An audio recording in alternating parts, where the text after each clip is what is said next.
आज of course हम specially Lahiri महाशय के जीवन से ट्यून इन करेंगे, उनकी चेतना से ट्यून इन करेंगे एंड एक बहुत स्पेशल जगह है जो लाहिरी महाशय का है हमारे इस मार्ग में, हमारे इस गुरु परंपरा में।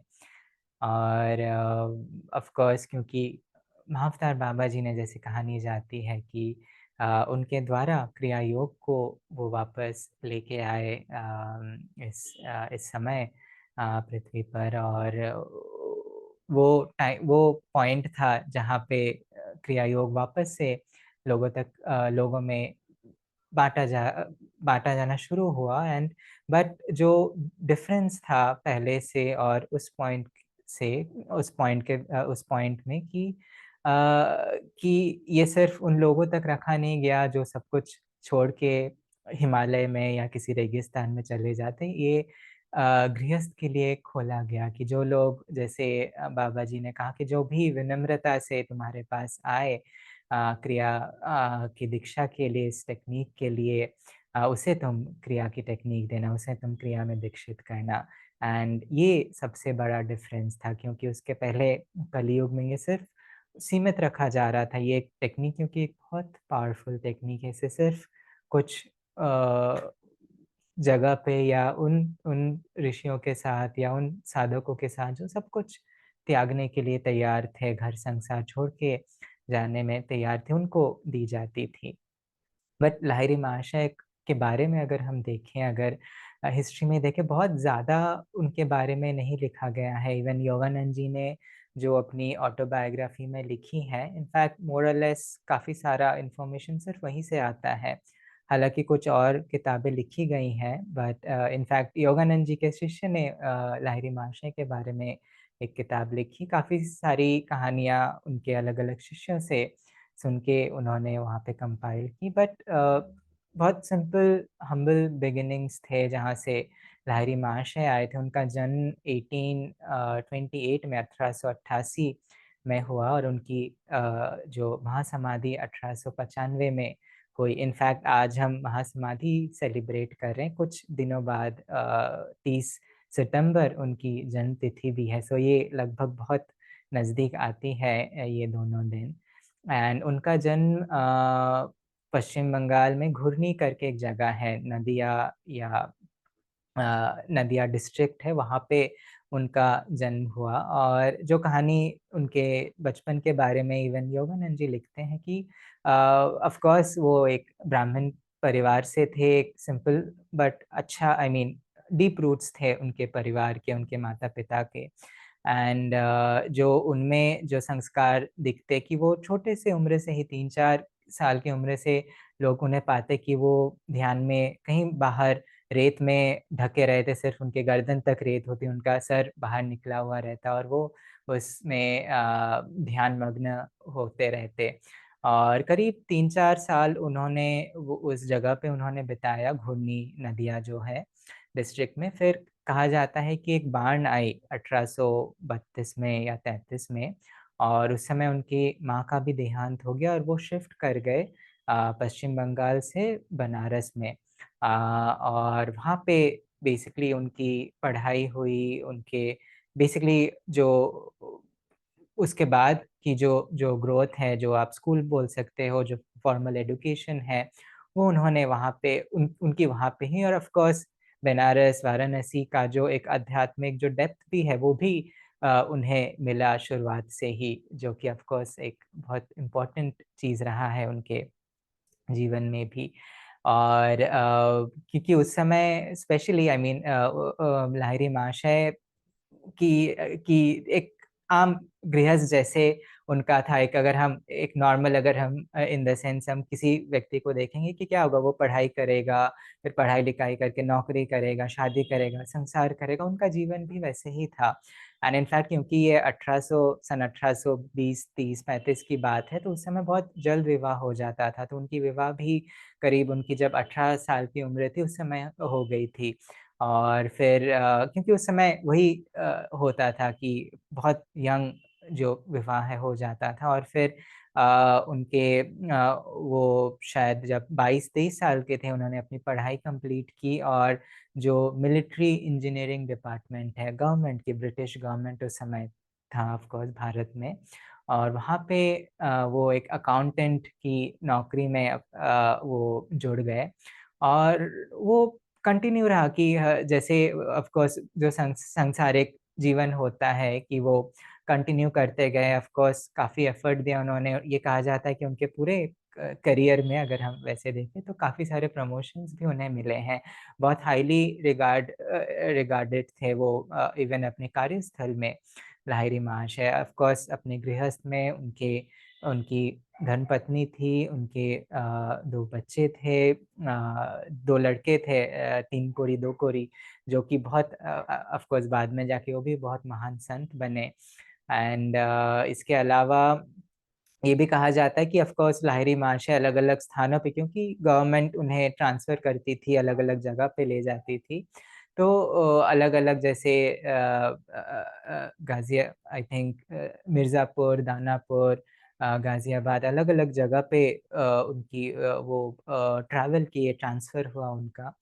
एंड बट एक समय आया जब उनके पिताजी की मृत्यु हो गई और वो वापस बनारस आ गए, क्योंकि उस समय उनको वो रिस्पॉन्सिबिलिटी दी गई कि उनको ऑफ कोर्स अपने परिवार को सँभालना था। एंड वो बनारस में आए और वो वहाँ पे घर खरीद के फिर वहाँ पे अपने परिवार को रखने लगे। मोस्ट लाइकली वही जो घर है जो आप में से कई लोग गए हैं बनारस में, तो जो गुरु पूर्णिमा के दिन खुलता है वही जो वो घर है जो उस समय लाहिरी महाशय ऑफ कोर्स मतलब वही उसके बाद ऐसा कोई हिस्टोरिकल नोट नहीं है कि उन्होंने अपना घर बदला, तो मोस्ट लाइकली वही घर होगा जो उन्होंने पहली बार खरीदी थी एंड वहाँ पे वो रहे। एंड ऑफ कोर्स ये नॉर्मल जीवन इस तरीके से चल रहा था जब वो अपने 33वें साल में गिरे, और लगभग यही समय था, एग्ज़ैक्ट महीना तो वो नहीं उन्होंने बताया है, बट लगभग इसी समय साल के कि अचानक से उनके ऑफ़िस में एक चिट्ठी आई, टेलीग्राम आया कि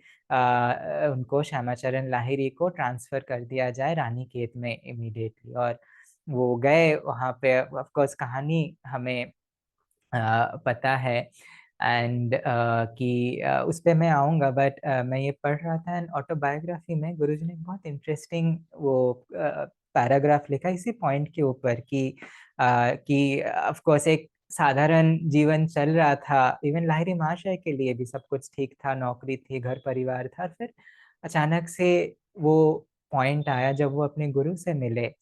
एंड ये योगानंद जी लिखते हैं ऑटोबायोग्राफी में कि अपने 33वें वर्ष में लाहिरी महाशय ने उस उद्देश्य की पूर्ति देखी जिसके लिए उनका पृथ्वी पर पुनर्जन्म हुआ था।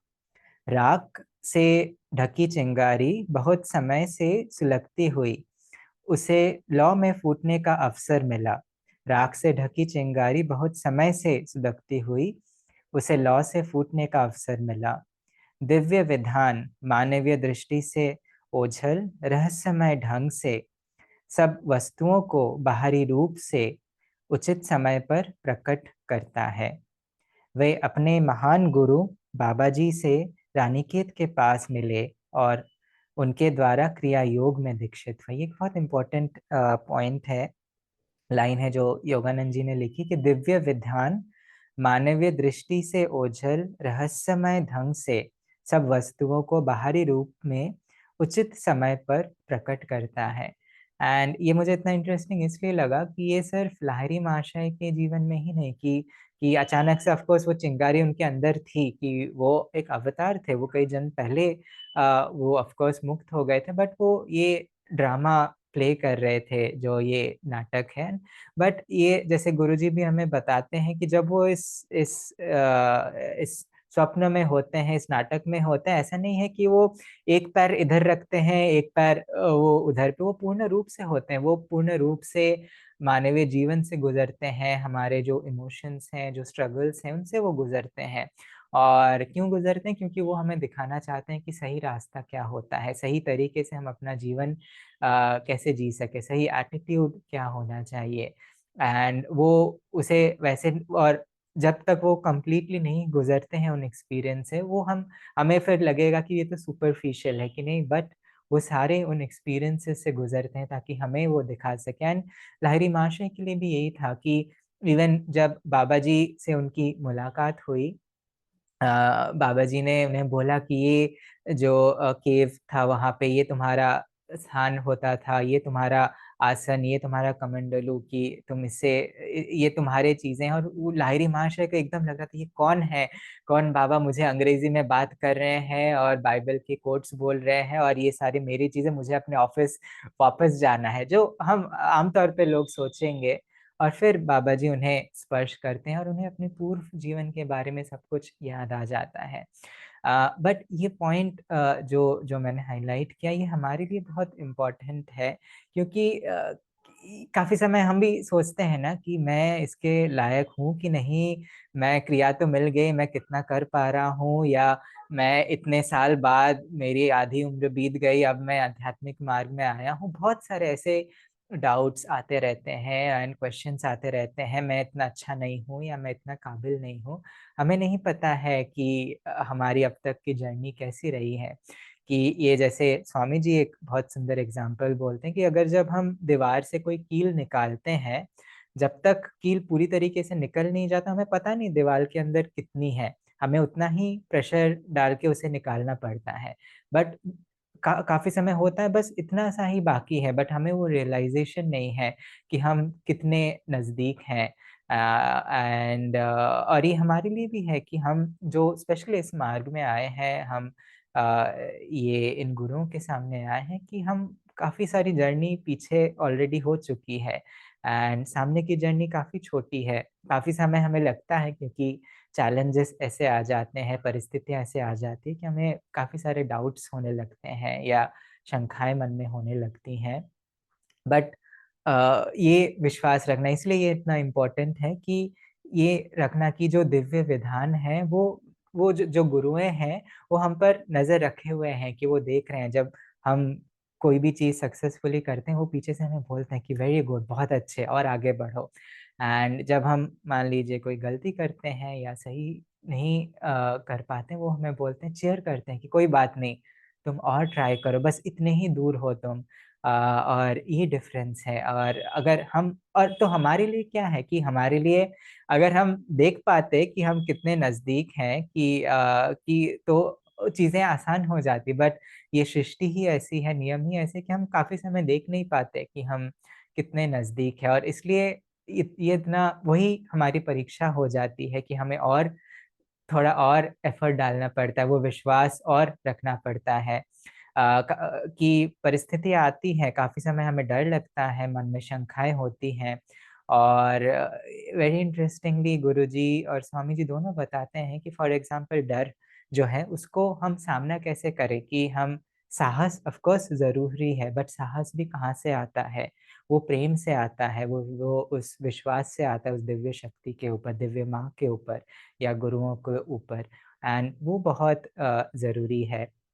मैं जिस चैप्टर से ये पढ़ रहा था, 32वाँ चैप्टर है, राम प्राणहीनता से उठा, कि उस चैप्टर में ये लिखा हुआ है। अगेन वो जो कहानी है वो भी बहुत रेलेवेंट है। हम सोचते हैं कि हम सिर्फ इन चीज़ों से गुजरते हैं, इन परीक्षाओं से। युक्तेश्वर जी जो एकदम ऐसे हमें लगता है कि एकदम कठोर एक अनुशासक के रूप में है एंड एकदम कभी शायद वो कोई भी इधर-उधर नहीं होते, कि उ उन्होंने उनका भी हमें वो थोड़ा-सा वल्नरेबल साइड भी हमें दिखा, कि जो कहानी इसमें इस चैप्टर में है कि जो राम या रामा जैसे भी हम उच्चारण करें, कि वो एक बहुत करीबी मित्र थे युक्तेश्वर जी के, दोनों शिष्य थे लाहिरी महाशय के।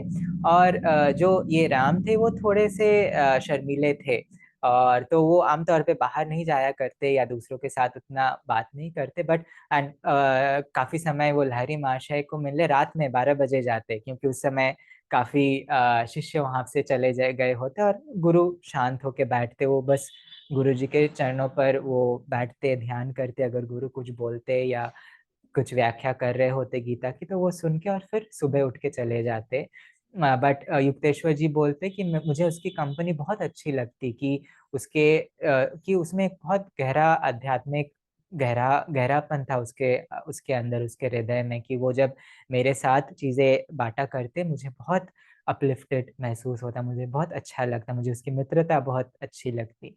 एनीवेज, तो ये उस मित्र के बारे में है कि उसे, तो एक समय था जब राम को एशियाटिक कॉलेरा हो गया। और उस समय ये 1800 आई थिंक 50s की बात होगी, 1850s के लगभग शायद, या थोड़ी देर बाद,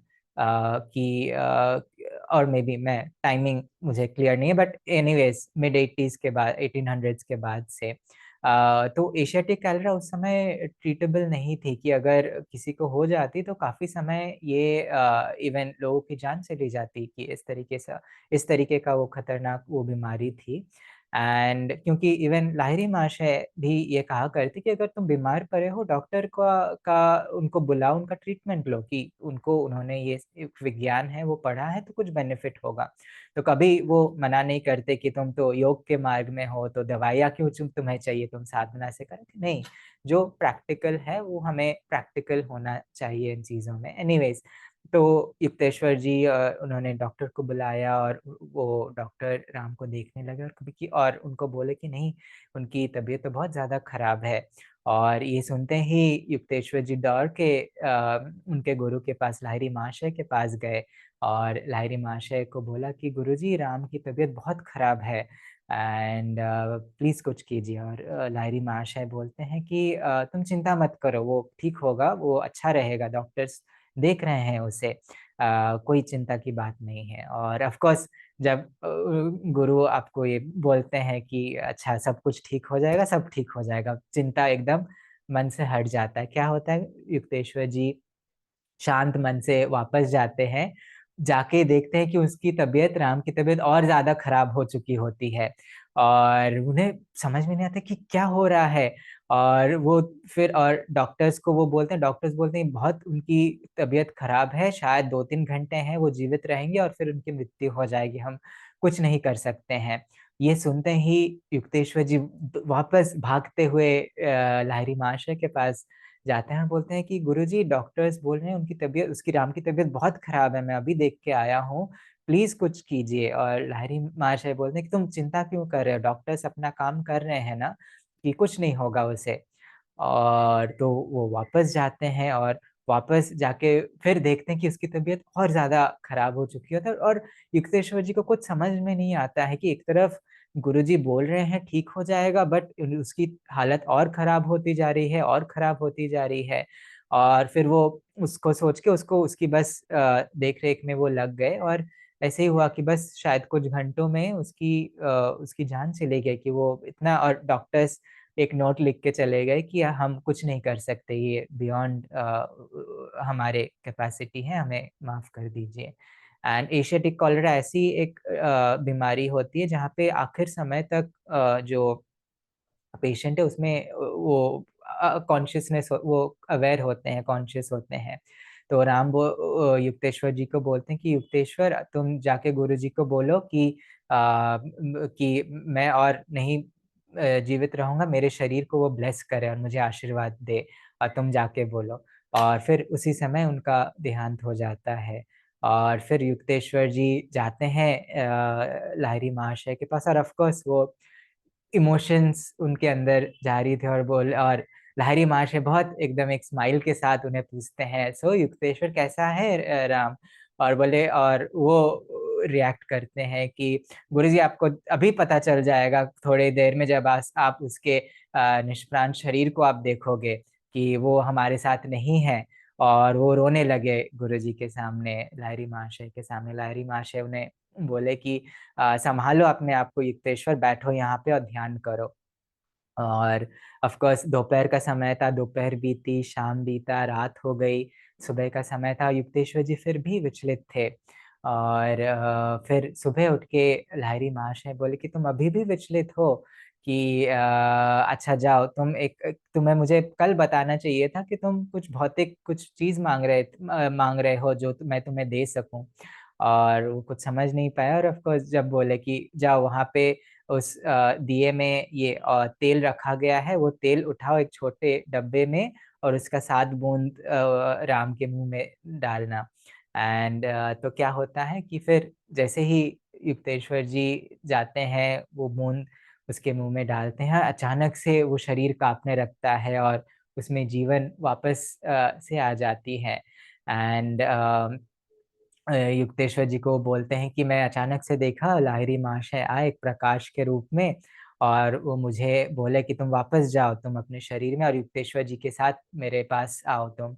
और ऑफ कोर्स वो आते हैं दोनों मिलके युक्तेश्वर जी के पास और ऑफ कोर्स वो उनके पैर पड़ते हैं। युक्तेश्वर जी को लाहिरी महाशय बोलते हैं, सो युक्तेश्वर जी अब से तुम हमेशा जेब में एक छोटा डिब्बा लिए घूमोगे जिसमें ये कैस्टरॉल रहेगा, ये तेल रहेगा। और युक्तेश्वर जी ऑफ कोर्स बोलते कि गुरुजी आप मेरा क्यों मज़ाक उड़ा रहे हैं? ऐसे आप प्लीज़ मुझे बताइए कि मेरी कहाँ गलती हो गई, कि कहाँ पे भूल हो गई? और तो लाहिरी महाशय उन्हें बताया कि जब मैं तुम्हें बता रहा था कि वो ठीक होगा कि बट तुमने तुमने फिर भी उस बात को पर विश्वास नहीं रखा। और मेरे कहने का मतलब ये नहीं था कि डॉक्टर उसे ठीक कर पाते कि बट ऑफ कोर्स हमें उनका कार्य भी उन्हें करने देना है। बट जो अनंत जो परमात्मा है, जो परमात्मन है, उसमें असीम शक्ति है, वो किसी को भी हील कर सकता है, उसे आरोग्य कर सकता है। डॉक्टर हो चाहे ना हो, दवाई हो चाहे ना हो। एंड तो ऑफ कोर्स तो क्या हुआ इन एसेंस कि लाहिरी महाशय उनकी परीक्षा ले रहे थे, युक्तेश्वर जी की परीक्षा ले रहे थे। एंड ऑफ कोर्स कि उनके जो शब्द थे कि वो पूरे ब्रह्मांड में कि उनके शब्द हमेशा कि एक संत के शब्द हमेशा सत्य होते। तो जब उन्होंने कहा कि राम ठीक हो जाएगा तो ऑफ कोर्स उसे ठीक होना था। बट क्योंकि उन्हें युक्तेश्वर जी को भी ये लेसन सिखानी थी, ये परीक्षा लेनी थी, तो इनफैक्ट उन्होंने राम को मृत्यु से वो बाहर लेके आए, खींच के लेके आए कि ये दिखाने के लिए कि जो कि वो विश्वास अगेन कि गुरु के ऊपर एंड उनके उनके शब्दों के ऊपर ही होना बहुत ज़रूरी है। वो विश्वास रखना, वो आस्था रखना कि वो हमारे जीवन को निर्देशित कर रहे हैं, डायरेक्ट कर रहे हैं। ये बहुत ज़रूरी है। ऑफ़ कोर्स जो कैस्टर ऑयल जो तेल था वो बस एक सिंबॉलिक था कि उसे कुछ भौतिक चाहिए था, उसका कोई सिग्निफिकेंस नहीं है कि जब और ये होता है ना कि हम काफ़ी समय हमें लगता है कि गुरुजी या किसी से हमें कुछ फ़िज़िकल कोई चीज़ मिल जाए, कुछ भौतिक चीज़ मिल जाए कि वो इर्रेलेवेंट होता है। गुरु का आशीर्वाद हमेशा होता है, उनका प्रेम हमेशा होता है और और वो हमारे जीवन में इंटरेस्ट लेते हैं। ऐसा नहीं है कि वो दूर हैं, बट डिपेंड करता है कि हम कितना बुलाएँ और कितना कि ये बस एक कहानी है, इसमें ऐसे कई सारी कहानियाँ हैं। इनफैक्ट गुरुजी को खुद लाहिरी महाशय जब उनको ये सेम बीमारी हुई थी, उनकी माँ ने कहा था कि तुम लाहिरी महाशय को प्रार्थना करो और वो अपना हाथ भी नहीं जोड़ पा रहे थे और वो मन ही मन उन्होंने प्रार्थना की और उन्होंने देखा कि पूरे कमरे में एक प्रकाश छा गया और ऑफ कोर्स वो हील हो गए। एंड तो ये एंड कई कई ऐसी कहानियाँ ऑफ कोर्स ये ऐसे जो चमत्कारों से भरी हुई हैं बट अगेन गुरु का आशीर्वाद बहुत महत्वपूर्ण है। तो एनीवेज़ तो ऑफ कोर्स ये एक कहानी जैसे इवन जो हमें ये बताती है कि युक्तेश्वर जी भी ये कहानी मुझे इसलिए इतनी आई मीन इंटरेस्टिंग लगती है कि इवन युक्तेश्वर जी और ये वही दिखाते हैं ना कि ये एक तरीके से रोल प्ले होता है कि कैसे इवन इतने आध्यात्मिक मार्ग में इतने उन्नत स्तर के जाने के बाद भी इधर-उधर कि हो सकता है और हमें अपना गोल सही रखना है। इनफैक्ट जब गुरुजी को समाधि का जो अनुभव हुआ था उसके पहले उनकी स्थिति क्या थी? युक्तेश्वर जी उनको बुला रहे थे और उन्हें बोला मुकुंदा नीचे आओ और वो बोले गुरुजी मैं ध्यान कर रहा हूँ और वो बोले मुझे पता है तुम कैसे ध्यान कर रहे हो, तुम्हारा मन सूखे पत्तों की तरह है तूफान में। और काफ़ी समय हम खुद को ऐसी परिस्थिति में पाते हैं बट अगेन हमें पता नहीं कि योगानंद जी को पता नहीं था उसके तुरंत बाद उन्हें समाधि का अनुभव मिलने वाला है, कि वो इतने बस नज़दीक थे और बस वही बाकी था। तो अगेन वो विश्वास हमेशा हमें रखनी है। एंड अगेन तो इवन लाहिरी महाशय का जीवन में आगे बढ़ते हुए इवन जो क्रिया दीक्षा की भी जो कहानी है बहुत इंटरेस्टिंग है। जै कैसे मैं वो कहानी पे नहीं जाऊँगा क्योंकि आज इतना समय नहीं है। बट वहाँ पे ऑफ कोर्स जो क्रिया योग की दीक्षा उन्हें मिलती हमारे लिए एक बहुत बड़ा वो वरदान है। योगानंद जी वो चीज़ भी लिखते हैं, वो भी मैं थोड़ा-सा रीड करूँगा, एक छोटा-सा पैराग्राफ है। योगानंद जी वहीं पे लिखते हैं कि ये शुभ घटना जो लाहिरी महाशय को बाबा जी ने जो क्रिया दी थी, कि ये शुभ घटना केवल उनके लिए नहीं हुई, ये संपूर्ण मानव जाति के लिए सौभाग्य की घड़ी थी। जिनमें से अनेकों को बाद में क्रिया के आत्म जागरण का उपहार मिला। खोई हुई या बहुत समय से लुप्त योग का उच्चतम कला फिर से प्रकाश में लाई गई। आध्यात्मिक रूप से प्यासे अनेक पुरुषों और महिलाओं को अंततः क्रिया योग के शीतल जल का रास्ता मिला। जिस प्रकार हिंदू पौराणिक कथा में जहाँ माँ गंगा अपने पिपासु भक्त भागीरथ को दिव्य घूंट प्रदान करती है, उसी प्रकार क्रिया की स्वर्गीय बाढ़ हिमालय की गुप्त स्थिरताओं में स्थिरताओं में से मनुष्यों के धूल भरे बरसों में उतर आई। कि ये हमारे लिए इतना बड़ा वरदान है। जब जहाँ पे इस अगले चैप्टर में जहाँ पे योगानंद जी उस कहानी के बारे में लिखते हैं, तो वहाँ पे आपको पता होगा जब जैसे लाहिरी महाशय को क्रिया की दीक्षा मिली और उसके बाद बाबा जी ने बोला कि तुम भूखे हो, कि तुम्हें खाने की ज़रूरत है। ऑफ कोर्स उन्हें वो कमंडलू दी, एक कटोरी दिया, बोले कि जो भी तुम्हें पसंद है वहाँ से ले आओ। और जैसे ही लाहिरी महाशय वहाँ हाथ रखे, वहाँ पे पूरी गरम-गरम पूरी और सब्ज़ी और मिठाई और पानी सब कुछ आ गया और बाबा जी की तरफ वो आश्चर्यचकित होके देखने लगे।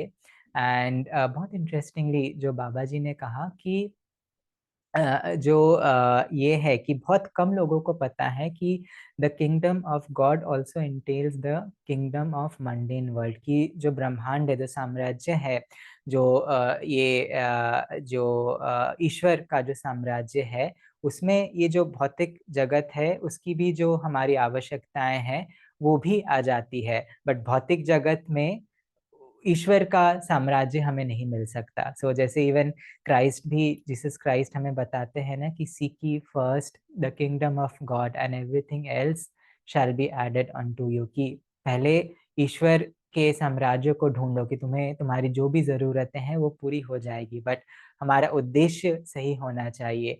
तो ये भी इसमें बहुत इंटरेस्टिंग जो वो कहते हैं कि जब हम अपना अपना दृश्य सही दिशा में रखते हैं, सही हमारा उद्देश्य सही होता है, बाकी सारी चीज़ें आ जाती है। काफ़ी समय हम इन चीज़ों में उलझ जाते हैं कि इस चीज़ को थोड़ा-सा सही कर दें, मेरा ये अभी फ़ाइनेंशियल प्रॉब्लम हो रहा है, इसको ठीक कर दूँ, या ये रिलेशनशिप प्रॉब्लम हो रहा है, या ये नौकरी में प्रॉब्लम हो रही है, या मेरा ये स्वास्थ्य का इश्यू हो रहा है। ये चीज़ें चलती रहेंगी।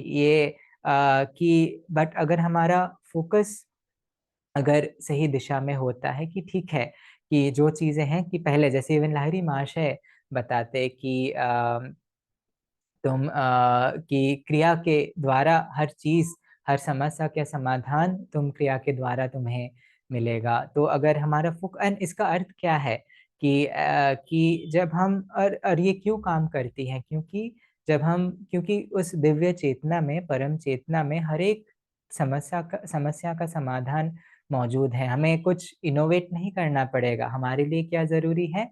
बस उस चेतना के साथ ट्यून करना, अनुकूलन करना। जब हम उस चेतना के साथ, उस स्पंदन के साथ जब एक हो पाएँगे, वो समाधान ऑटोमैटिकली आ जाएगी। एंड समाधान हम सोच सकते हैं, अच्छा ये मेरे किसी फॉर एग्ज़ाम्पल मैं कोई पढ़ाई कर रहा हूँ, उसका भी मुझे सॉल्यूशन मिलेगा, या मैं नौकरी कर रहा हूँ, मैं अकाउंटेंट हूँ, मैं डॉक्टर हूँ, मैं हाउसवाइफ़ हूँ, हर एक चीज़ का सॉल्यूशन हमें मिल सकता है। हर एक चीज़ का सॉल्यूशन योगानंद जी ने लिख के तो नहीं दिया है, बट हमें वहाँ से प्राप्त हो सकती है, क्योंकि वो परम चेतना में सब चीज़ें मौजूद हैं और क्रिया के द्वारा वो हमें प्राप्त हो सकती हैं। एंड अगेन तो लाहिरी महाशय इसके बाद क्या होता है, लाहिरी महाशय को बाबा जी फिर वापस स्पर्श करते हैं और उन्हें निर्विकल्प समाधि का अनुभव होता है। निर्विकल्प समाधि के अनुभव के बाद कि करीब वो 7 दिनों के लिए वो वैसे अवस्था में रहते हैं और फिर जब वो वापस आते हैं, 8वें दिन वो बोलते हैं कि गुरुजी मैं आपके आपके साथ ही रहना चाहता हूँ। आप समझ सकते हैं ना कि वैसे एक इतने गहरे अनुभव के बाद कि उनको उनके गुरु मिल गए कि उनका परिवार, उनकी नौकरी कुछ मायने नहीं रखता और वो बोलते बस मैं आपके साथ रहना चाहता हूँ गुरुजी। और बाबा जी क्या बोलते हैं कि नहीं, कि तुम्हारा ये जीवन इस वजह से है कि तुम लोगों को मार्गदर्शन दे सको कि जो लोग सोचते हैं कि इसे ईश्वर को हम हमें पाने के लिए हमें स त्याग करना पड़ेगा या हमें सन्यास लेना पड़ेगा, कि असली सन्यास आंतरिक होता है, कि तुम लोगों को जाके तुम भौतिक जगत में वापस जाओ और जाके लोगों को दिखाओ कि एक आइडियल हाउस होल्डर की जीवन कैसी होती है, कि कैसे लोग अपने गृहस्थ में रह के अपना जीवन बिता सकते हैं। एंड ये बहुत इम्पोर्टेंट है हमारे लिए भी ये जानना, क्योंकि काफ़ी समय इवन ये कंपैरिजन भी हमारे मन में आता है कि अरे उसकी परिस्थिति देखो, या वो तो पूर्ण रूप से वो फॉर एग्जांपल वो सन्यासी है, या वो ये काम कि वो उसके पास समय है ईश्वर को पाने का, मेरे ये ड्यूटीज़ हैं, रिस्पॉन्सिबिलिटीज़ हैं, मैं ईश्वर को कैसे प्राप्त करूँगा। कि हमें इस माइंड ब्लॉक से निकलना है कि जो हमारी परिस्थिति है, कि इन गुरुओं के आशीर्वाद द्वारा, क्रिया के शक्ति द्वारा, कि हम कहीं से भी, जहाँ भी हम हैं, वहाँ से हम इस उस परम चेतना को हम पा सकते हैं, उस आत्मबोध को हम पा सकते हैं।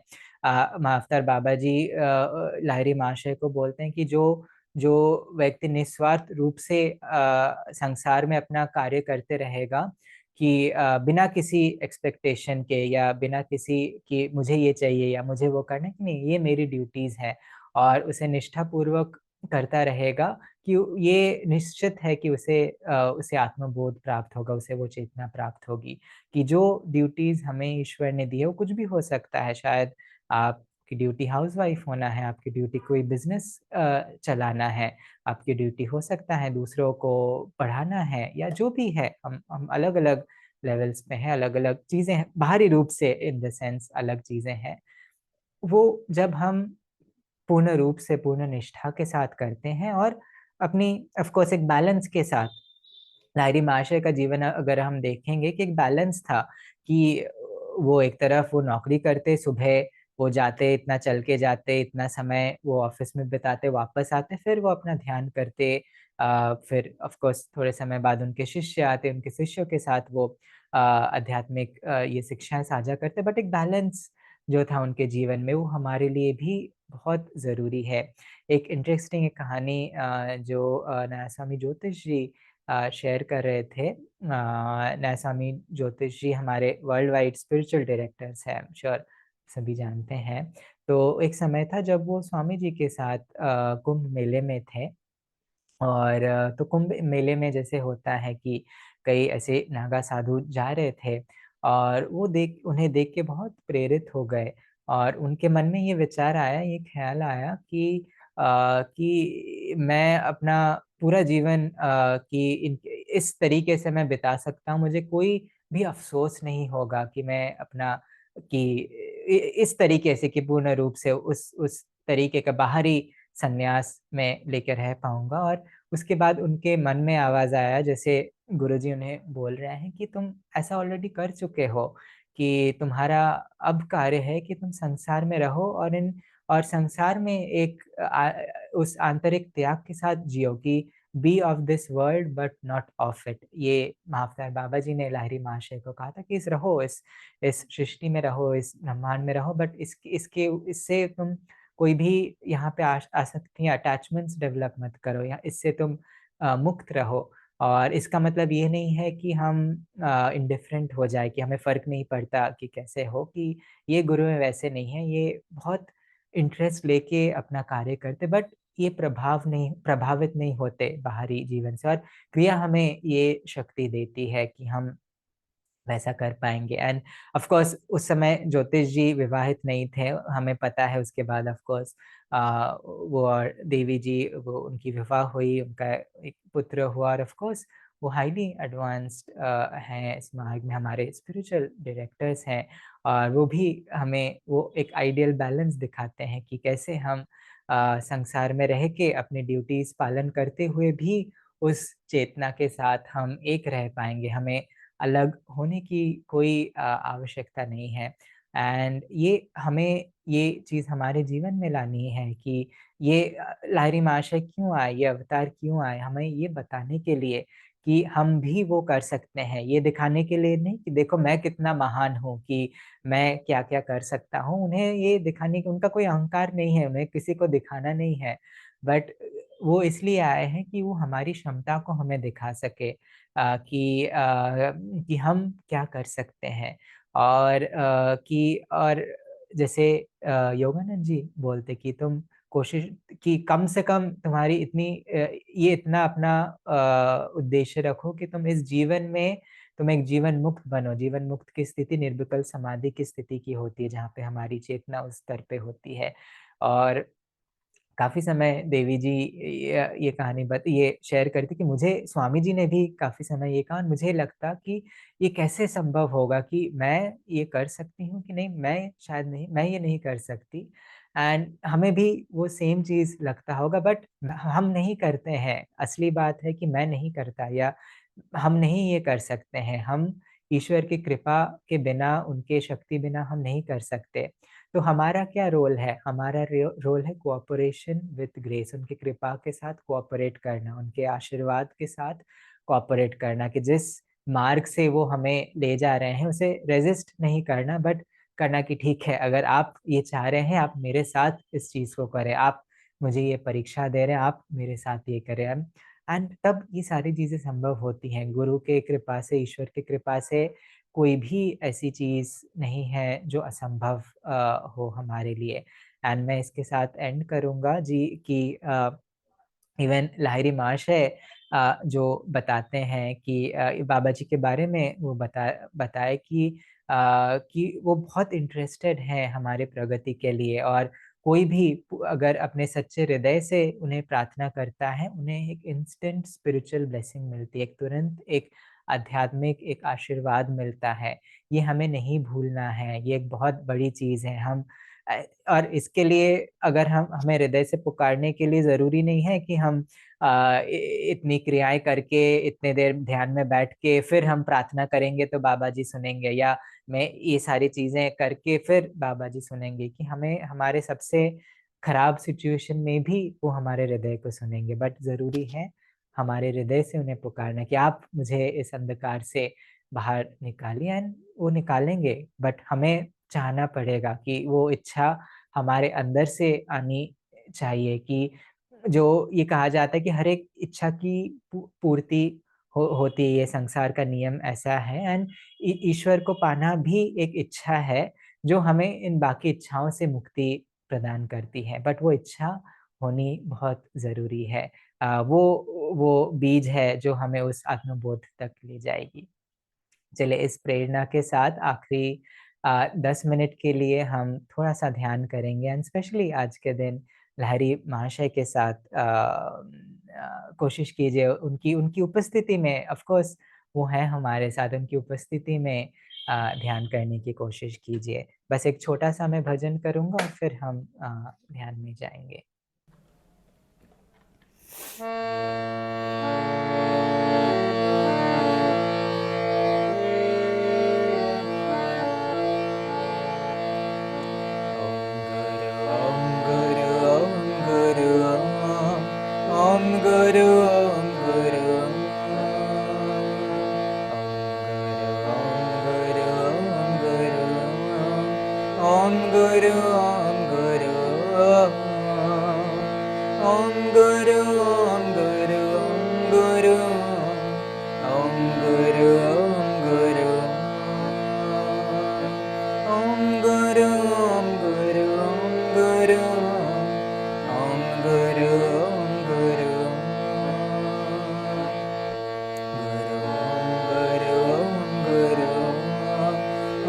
गुरु गुरु ओम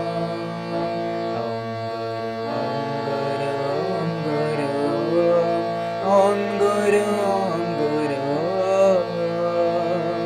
ओम गुरु गुरु ओम गुरु गुरु गुरु ओम गुरु गुरु ओम गुरु गुरु गुरु ओम गुरु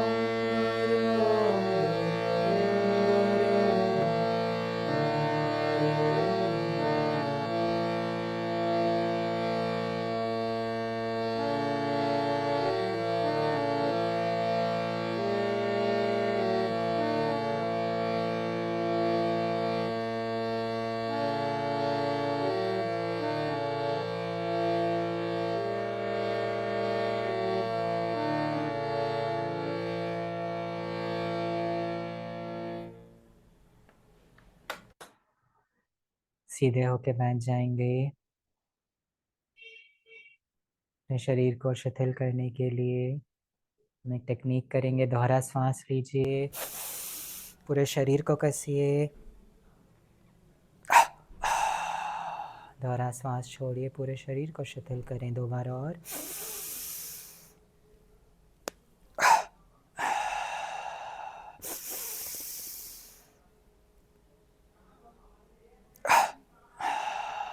एंड रिलैक्स। अपना आसन जांच लें। मेरुदंड सीधी, हथेलियां ऊपर की तरफ मुड़ी हुई, पेट और जांघ के संधि स्थल पर, छाती खुली हुई, कंधे पीछे, ठुड्डी जमीन से समतल, आंखें बंद, दृष्टि ऊपर की तरफ उठी हुई। चलिए साथ में ध्यान करेंगे अगले 10 मिनट के लिए।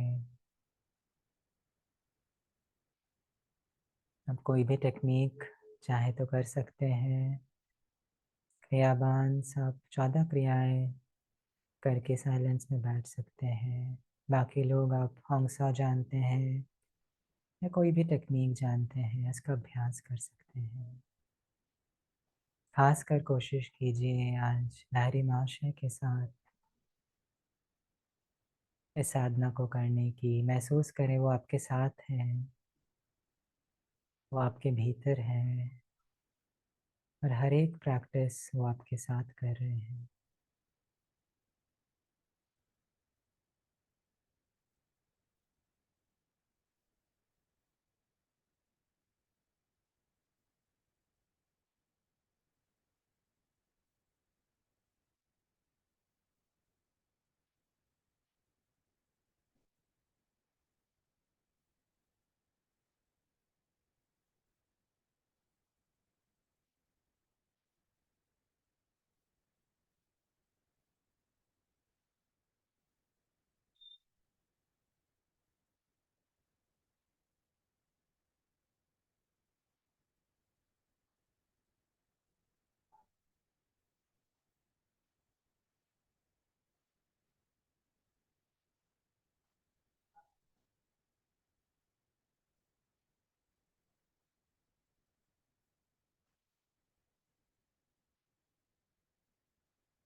ओम शांति शांति शांति। आइए आज के सत्संग को समाप्त करेंगे इस आशीर्वाद को सभी के साथ बांटते हुए। अपनी हथेलियाँ रगड़ें और 3 ओम के साथ इस ऊर्जा को, इस आशीर्वाद को सभी के साथ बांटेंगे।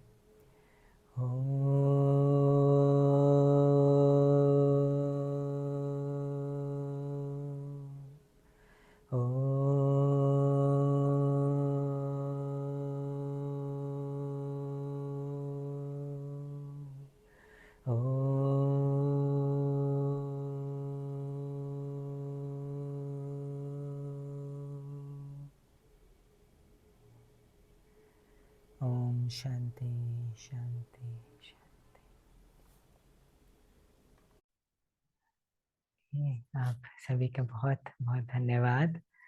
एंड मुझे बहुत आनंद मिला आप सभी के साथ आज का ये समय बिताने के लिए। आई होप आप सभी को भी आपने एंजॉय किया।